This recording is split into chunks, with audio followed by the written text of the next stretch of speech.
Voiceover. Imagine the aroma of a freshly cooked Albaik chicken wafting through your home. Crispy on the outside, tender and juicy on the inside. Today the secret to this Middle Eastern delicacy is about to unfold. Voiceover. First, gather the essential ingredients. You will need 1 whole chicken cut into pieces, 2 tablespoons of white vinegar, a teaspoon of garlic powder, a teaspoon of ground ginger, and a teaspoon of ground cinnamon. For the coating, combine a cup of all-purpose flour, a teaspoon of paprika, a teaspoon of black pepper, and a teaspoon of salt. Voiceover. Start with marinating the chicken in a mixture of vinegar and spices. Cover it well and let it rest for at least 2 hours. This marination process allows the flavors to seep into the chicken, making it flavorful from inside out. Voiceover.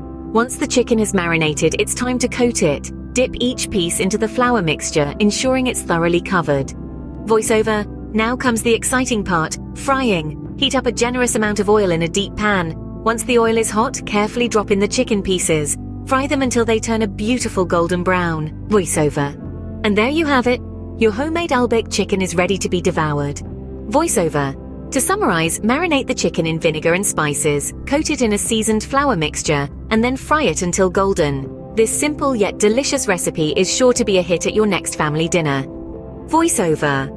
So why wait for a trip to the Middle East when you can bring the taste of Albaik chicken to your own kitchen? Start cooking and let the magic of flavors take over.